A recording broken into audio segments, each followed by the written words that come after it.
Assalamualaikum warahmatullahi wabarakatuh. Saya Hamzah Afriansyah dari Prodi S1 Farmasi Stikes BTH Tasikmalaya yang akan mempresentasikan tentang metabolisme obat. Metabolisme obat adalah proses modifikasi biokimia senyawa obat oleh organisme hidup.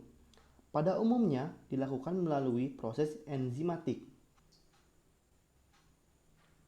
Metabolisme fase 1 dan metabolisme fase 2. Reaksi biotransformasi obat diklasifikasi menjadi reaksi fungsionalisasi fase 1 dan reaksi biosintesis atau konjugasi fase 2. Reaksi fase 1 merupakan pemasukan gugus fungsi pada molekul induk.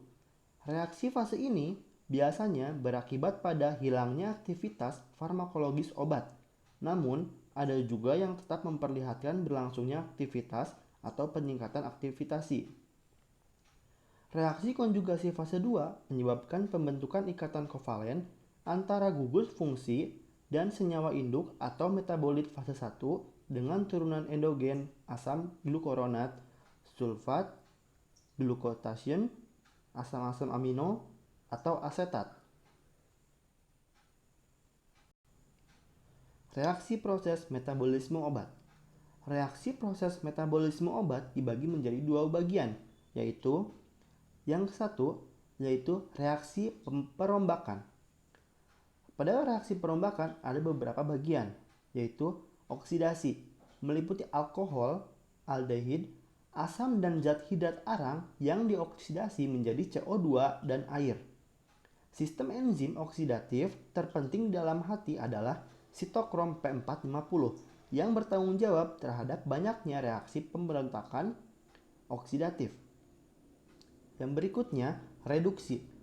Klorohidrat direduksi menjadi triklorotanol atau vitamin C menjadi dehidroaskorbat. Hidrolisa.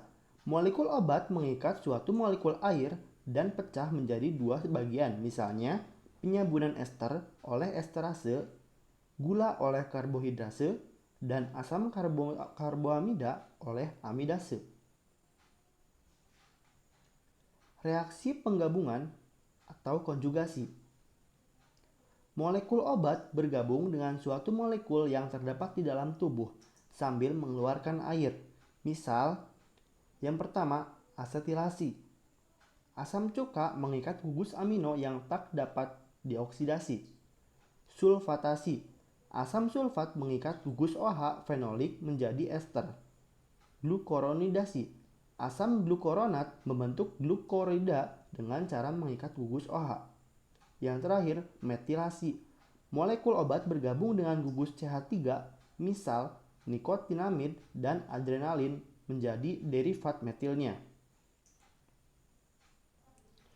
Faktor yang mempengaruhi kecepatan biotransformasi obat yaitu dibagi menjadi 6 bagian. Yang pertama yaitu konsentrasi, yang kedua fungsi hati, yang ketiga usia, keempat manula, kelima faktor genetis, dan yang terakhir nomor 6 penggunaan obat lain. Faktor yang mempengaruhi kecepatan biotransformasi obat yang pertama yaitu konsentrasi. Kecepatan biotransformasi akan bertambah bila konsentrasi obat meningkat. Hal ini berlaku sampai titik di mana konsentrasi menjadi demikian tinggi sehingga seluruh molekul enzim yang melakukan pengubahan ditempati terus-menerus oleh molekul obat, sehingga tercapai kecepatan biotransformasi yang konstan. Yang kedua, fungsi hati. Pada gangguan fungsi hati, metabolisme dapat berlangsung lebih cepat atau lebih lambat, sehingga efek obat akan lebih lemah atau lebih kuat. Yang ketiga, usia. Pada bayi yang baru dilahirkan, semua enzim hati belum terbentuk lengkap, sehingga reaksi metabolismenya lebih lambat. Untuk menghindarkan overdosis, sebaliknya ada obat-obatan yang metabolismenya pada anak-anak berlangsung lebih cepat, seperti obat anti-epilepsi, phenytoin, phenobarbital, carbamazepine. Yang keempat yaitu manula, mengalami kemunduran pada fase fisiologis, misalnya fungsi ginjal, enzim-enzim hati yang berkurang, yang dapat menyebabkan terhambatnya biotransformasi yang sering berefek keracunan. Yang kelima yaitu faktor genetis. Ada orang yang tidak memiliki faktor genetis tertentu, misalnya enzim untuk asetilasi sulfadiazin. Akibatnya, perombakan obat ini menjadi sangat lambat. Yang terakhir yaitu yang keenam, penggunaan obat lain. Banyak obat yang bersifat lipofil sapat menstimulir pembentukan dan aktivitas enzim hati. Hal ini disebut induksi enzim, dan yang menghambat enzim disebut inhibitor enzim. Ekskresi obat. Ekskresi suatu obat dan metabolitnya menyebabkan penurunan konsentrasi bahan berkhasiat dalam tubuh. Ekskresi dapat terjadi bergantung pada sifat fisikokimianya, yaitu bobot molekul, harga pKa, kelarutan, tekanan uap. Ekskresi dapat berlangsung melalui yang pertama kulit, bersamaan dengan keringat, misalnya paraldehid, bromida. Yang kedua ASI, obat dan metabolitnya dapat diekskresikan melalui ASI dan dapat membahayakan pada bayi atau keracunan. Misalnya obat tidur, nikotin, penisilin, kloramfenikol, INH, dan ergotamin.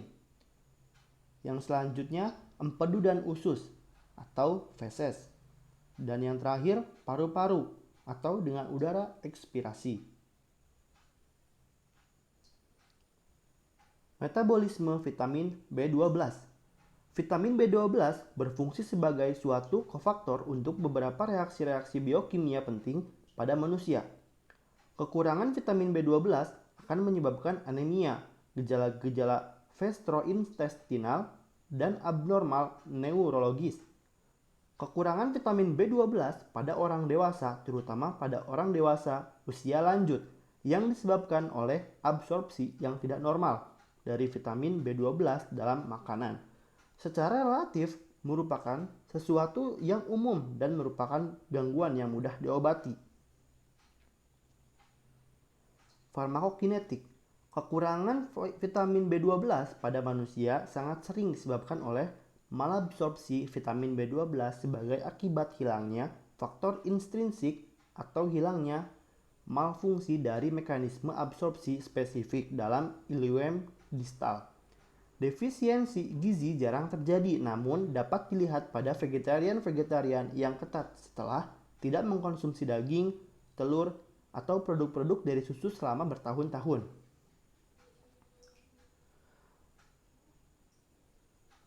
Sekian presentasi dari saya. Terima kasih. Wassalamualaikum warahmatullahi wabarakatuh.